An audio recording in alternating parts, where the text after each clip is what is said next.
he pleaded to the people, make America great again. We're tearing America apart right now. Fishermen here in Cortez, Florida are pissed off with the president who many of them voted for, and they're angry because of skyrocketing diesel prices.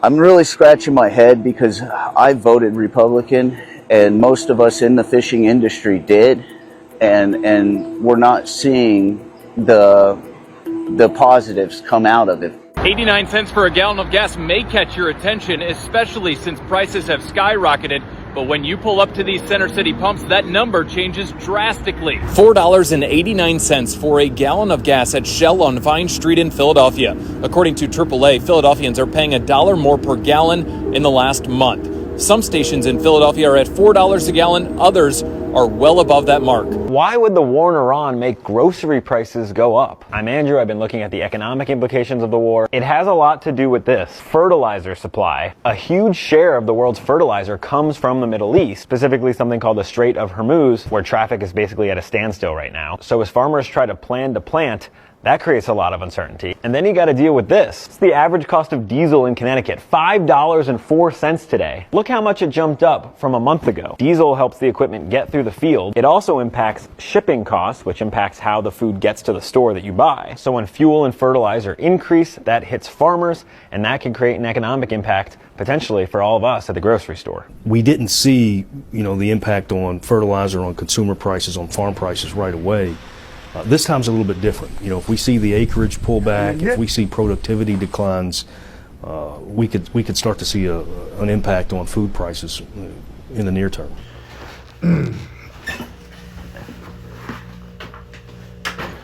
All right. Shalom. Giving all praises to Yahweh Ba'Shem Yahushai, Ba'Shem Rakah Quadash. Double honors to the apostles and the elders, a great millstone. Shalom to the hopeful elect. All right. I'm going to try to make this lesson as quick as I can. World War III will bring a famine in America. Okay. Because everything that's going on. All right. The ramifications, right, are going to be severe in America, man. All right. What Iran is doing, okay, as far as this war, okay, Iran hasn't officially, done direct strikes against, America. Like, they're not shooting bombs over here yet in this land, but what they're doing is Iran is destroying America's business all over the world. Okay. And the business that America has all over the world, certain treaties, certain infrastructures, right? All of that fuels America's economy, right? So certain things that Iran is blowing up, okay, is a vital fueling system for America. And then also America has been cut off from the Strait of Hormuz. Okay. So, America is starting to be brought to its knees. All right. And, what we see right now, okay, the first sign that we're seeing is that the gas prices are rising dramatically, right? Now, a lot of people don't understand that, the price rise of gas is going to affect, the resources that come in America. People just think, gas is $7 now. How am I going to do this? How am I going to go to the bar and do this? But you don't understand that the gas prices are rising for the typical people, but it's also rising for the trucking industry, right? The farmers, the fishermen, the people who make sure that you have food on the shelves at the grocery stores. Okay. The truckers, these companies, that are involved with the trucking industry, okay, they have to pull money. Basically the company pulls money out of its own pocket to fuel the trucks, so that way the trucks could travel all over the United States and deliver shipments and pick shipments up, right? So if the gas prices rise, that pretty much means that the company has to pull out more money to fuel the trucks, right? So instead of the company, what could I say? Instead of the company earning money, they're losing money now, because they pretty much got to invest a large portion of their money to keep these trucks moving, right? Same with the fishermen, all right? A lot of them boats require gas, don't they? And a particular type of gas too, right? So, this war, okay, as it escalates, all right, and the longer America is cut off from the Strait of Hormuz, is going to bring a famine to America, okay? All right, because if these trucking industries shut down, if these fishermen can't get out there at sea anymore, they can't afford to put that gas inside of that boat anymore to go out there on the sea and catch that fish, you could use your head and envision the future of that. All right. There's not going to be anything on the shelves anymore. OK, because there's not going to be anybody to work those type of jobs, man. Right. The companies can't afford it. You know what I'm saying? So this war is going to bring a famine, man. It's going to bring a lack of resources, man, pretty soon. So let's just get some scriptures, because like I said, I want to make this, I don't want to make this long. So let's start off with this, Ecclesiastes 12:3. It says, in the day when the keepers of the house shall tremble, okay? And that's what you've seen with them videos. The videos you just watched, right? Before I started this lesson, what did you see? You seen some fishermen that was at sea, all right, complaining about how, the diesel prices is fucking up their business. And then they was complaining, oh, well, I was a Republican and I thought this was Make America Great Again.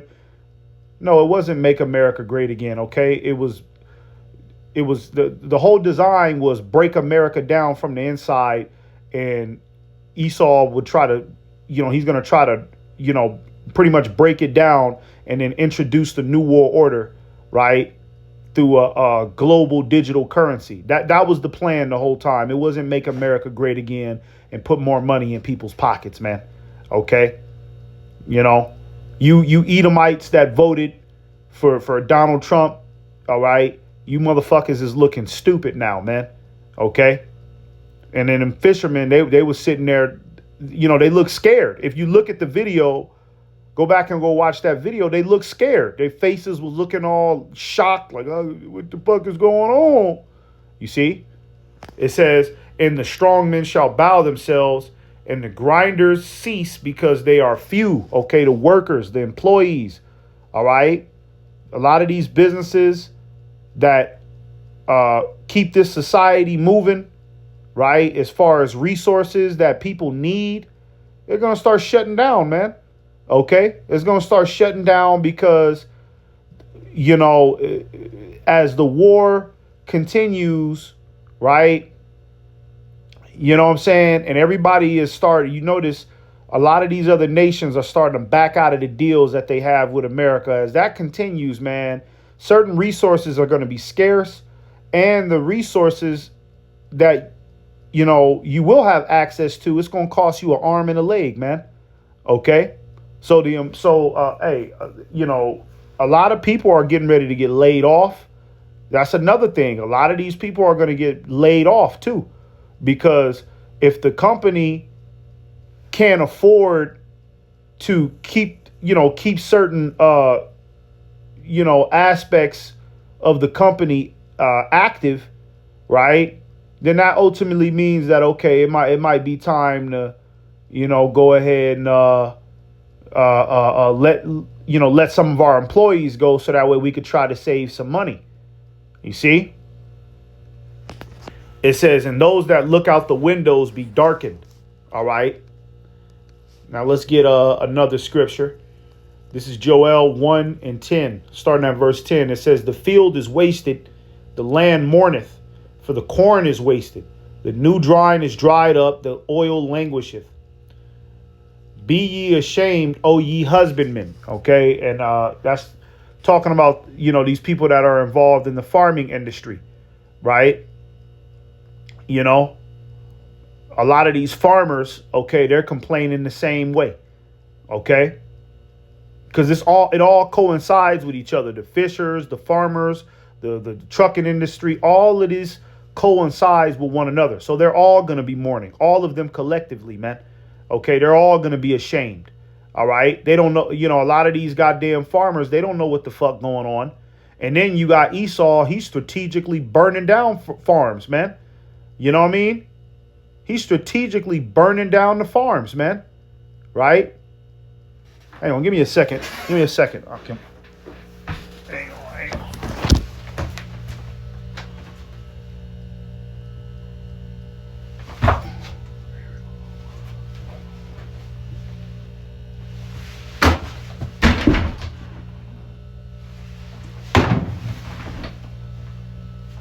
Okay.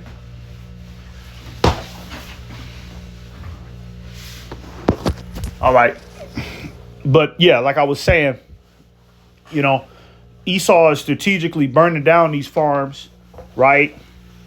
Because like I said, Esau is trying to, bring in the new world order. Okay.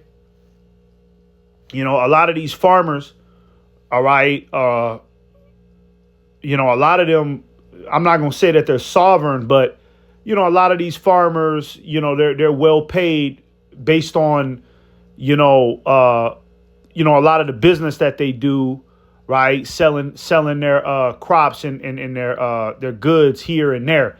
So he's trying to stop all of that because, the New World Order, he wants to have control of every industry and he wants to lock every industry into a digital grid, right? So a lot of these farmers are mourning. Okay. Then, you seen that video where that dude was talking about the fertilizer. You need that fertilizer to keep the crops going, right? So everybody, that's involved in these industries are being ashamed. They're looking ashamed. You're starting to see videos, more and more videos of truckers complaining. You know what I mean? Hell, a lot of these motherfucking truckers and fishermen and farmers, they're the ones telling you straight up that there's getting ready to be a famine. They're telling you out their own mouths, man. All right. So we ain't making it up. OK, go look what people are saying. All right. It says, "O ye vine dressers, for the wheat and for the barley, because the harvest of the field is perished." All right. Let's get this last one right here. OK. Revelation 6:6, it says, "And I heard a voice in the midst of the four beasts say, a measure of wheat for a penny, and 3 measures of barley for a penny. And see thou hurt not the oil and the wine." Okay. Now let's get that in a different translation. All right. This is Revelation 6 in the NLT. It says, "And I heard a voice from among the 4 living beings say, a loaf of wheat bread or 3 loaves of barley will cost a day's pay." You see, it was basically saying that, okay, hyperinflation, okay, is going to be placed upon these resources because the resources are going to be scarce. All right. Think about that. A loaf of bread, right? You go to the grocery store right now, and you go pay $3 for a loaf of bread, right? But in this scripture, it's saying that it's going to cost a day's pay, right?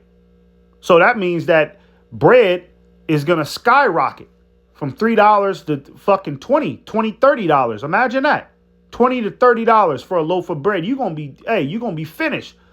People going to be looking like, man, that's all I got. I came to the grocery store with only $45, hoping to just get some food to last me for a couple days, and one loaf of bread costs $20. You see? You know?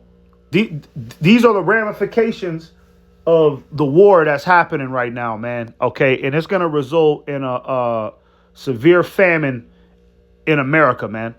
Okay? You know? And ultimately, this is the judgment of Yahweh Ba'Shem Yahushai, okay? This is what the Lord is orchestrating. The Lord is creating this atmosphere of a famine. All right? Because it's all according to the Lord's design. It's all prophetic, man. So, like I said, I didn't want to make this video long. I just wanted to,